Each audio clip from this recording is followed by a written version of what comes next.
தொடுகோடு அப்படின்னு ஒரு சாப்டர் படித்தோம். இந்த தொடுகோடினுடைய ரூல் படி இப்போ எக்ஸசைஸ் 4.4ல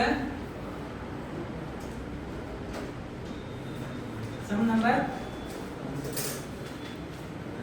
15 இதில் என்ன கொடுக்குறாங்கன்னா டயாமீட்டர் அப்படின்னா நீ தமிழில் வந்து பார்த்தீங்கன்னா உங்களுக்கு தெரியும். வேறு என்ன சொல்லியிருந்தோமா? என்ன பேர் சொல்லியிருந்தோம்? டயாமீட்டர் தான். விட்டம் விட்டத்தோட அளவு கொடுத்துருக்காங்க 6 சென்டிமீட்டர். இதுலேருந்து டிஸ்டன்ஸ்னா தொலைவு எத்தனை சென்டிமீட்டர்? 5 சென்டிமீட்டர். உங்களுக்கு சம் கொடுத்தாங்கன்னா எடுத்தோடனே நம்ம என்ன பண்ணணும் அப்படின்னு கேட்டீங்கன்னா எல்லாருக்குமே தெரியும். விட்டம் அப்படின்னு கொடுத்துருந்தாங்கன்னா டயாமீட்டர் கொடுக்கும்போது அதை ஆழமாக மாற்றினா தான் ரேடியஸ் அப்படின்னு சொல்லி மாற்றினா தான் இதை வந்து நம்ம என்ன பண்ண முடியும்னு கேட்டிங்கன்னா வட்டத்துக்கு கொண்டு வர முடியும். ஸோ இந்த ரேடியஸ் கண்டுபிடிக்கிறதுக்கு ஆரம் அப்படின்னு வச்சிங்கன்னா இந்த விட்டம் அதை வந்து 2ஆல் வகுத்துறோம், அதில் பாதி. அப்போ என்ன கேட்டிங்கன்னா அதே மாதிரி இங்கிலீஷ் எழுதிங்கன்னா டயாமீட்டர் பை 2. சரிங்களா? டயாமீட்டர் எத்தனை சென்டிமீட்டர்? 6 சென்டிமீட்டர். அதில் பாதி எவ்வளவு?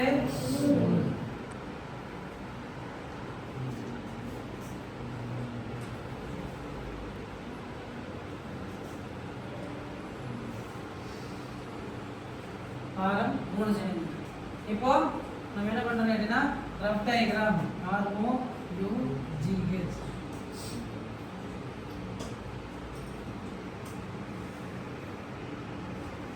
உதவி படமும் மெயின் படமும் ஒரே மாதிரி இருக்கும்னு சொல்லியிருந்தோம். உதவி படம் எப்படி போடணும்? சர்க்கிள், அதுலேருந்து இன்னொரு அளவு எடுத்து AB, இதுக்கு வந்து T டேஷ்,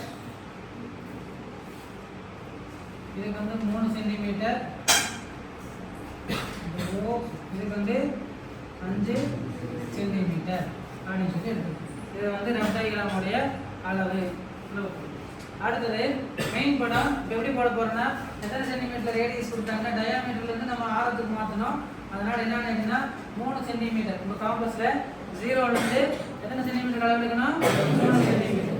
அந்த 3 சென்டிமீட்டர் அளவு எடுக்கும்போது இந்த வட்டத்தின் மையத்திலேருந்து 3 சென்டிமீட்டரில் காம்பஸ் எந்த இடத்துல வச்சிங்கன்னா அதுலேருந்து 3 சென்டிமீட்டர் அப்படிங்கிற அளவில் ஒரு சர்க்கிள், ஒரு வட்டம் வரைகிறீங்க.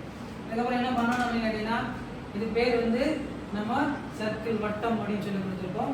இந்த மையத்திலேருந்து எத்தனை சென்டிமீட்டர் டிஸ்டன்ஸ் கொடுத்துக்கிறாங்கன்னா தொலைவு 5 சென்டிமீட்டர். அப்போ இங்கேருந்து 5 சென்டிமீட்டர் அளவுக்கு ஒரு கோடு போடுறீங்க.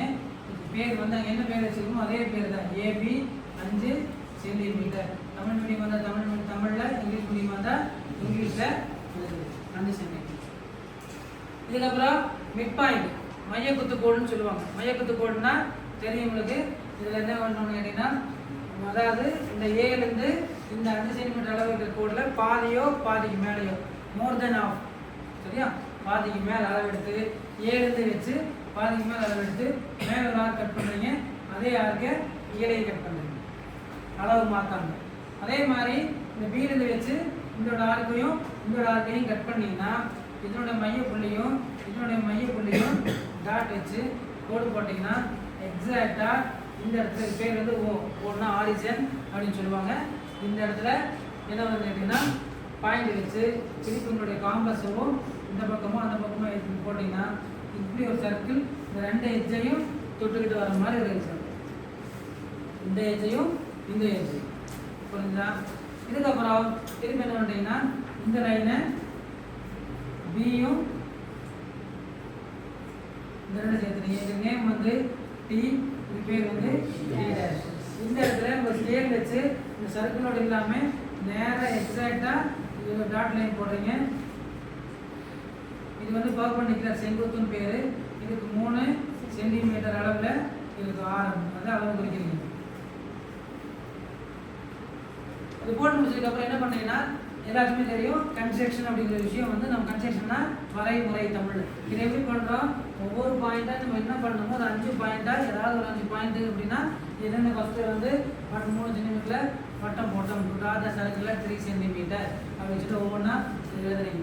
எழுதி முடிச்சதுக்கப்புறம் இதில் வெரிஃபிகேஷன் அப்படின்னு ஒரு விஷயம் இருக்குது புரியுதுங்களா.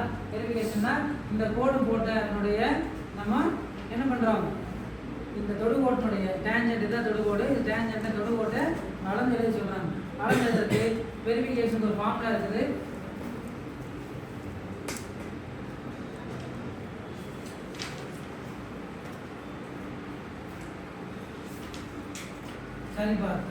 சரி பார்த்தோம்னா என்னோட தொடுகோடு நமக்கு இந்த லைனு, இது வந்து மெயின் கோடு, இதுதான் தொடுகோடு பிடிங்கிறது.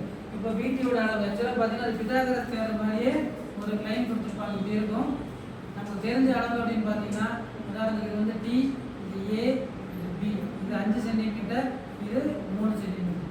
பிதாகரஸ் தேர்தலின் படி பிதாகரஸ் தேட்டர் பார்த்தீங்கன்னா அந்த தேட்டத்தின் படி 5 சென்டிமீட்டர் 3 சென்டிமீட்டர் 2 அளவு தெரிஞ்சால் 3வது அளவு ஈஸியாக கண்டுபிடிக்க முடியும். அப்போ அதுக்கு வந்து என்ன அளவு தெரியாது நமக்கு, பிலேருந்து டி வரைக்கும் இருக்கிற பிடி ஸ்கொயர் அப்படிங்கிறது தெரியாது. இதுக்கு ரூட் போட்டிங்கன்னா ஸ்கொயர் ரூட் ஆஃப் எது தெரியுமோ அதுலேருந்து தெரியாத அளவு கண்டுபிடிக்கிறதுக்காக சொல்கிறது. இப்போ இருக்கிற ரெண்டுமே ஏபி ஏடி ரெண்டில் எது பெருசுன்னு பார்த்தீங்கன்னா ஏபி. அப்போ அதுக்கு வந்து ஏபி ஸ்கொயர். அடுத்து எது சிறுசு, ஏடி ஸ்கொயர். ஏபியோட அளவு ஏபி வந்து 5 சென்டிமீட்டர் அப்படிங்கிற அளவு கொடுத்துக்கிறோம். இந்த 5 சென்டிமீட்டர் அப்படின்னா இது 5 த ஹோல் ஸ்கொயர், இது 3 த ஹோல் ஸ்கொயர். 5 ஸ்கொயர்னா 5 பெருக்கல் 5 அப்படின்னா தான் 5 ஸ்கொயர். 5 ஸ்கொயர்னா இதோட மதிப்பு வந்து 25. இதோட மதிப்பு எவ்வளோன்னு கேட்டிங்கன்னா 9. அப்போ 25 3 பெருக்கல் 3 9, 25 9 கழிச்சு எவ்வளோ ஆச்சு 14. இது வந்து பிடி ஸ்கொயர். நமக்கு பிடியோட அளவு தான் வேணும்னு கேட்டிங்கன்னா இது ஆக்சுவலாக பார்த்தீங்கன்னா லாக் புக்கில் பார்த்து எழுதணும், அப்படி இல்லைன்னா ஸ்கொயர் ரூட் தனியாக கண்டுபிடிக்கணும்.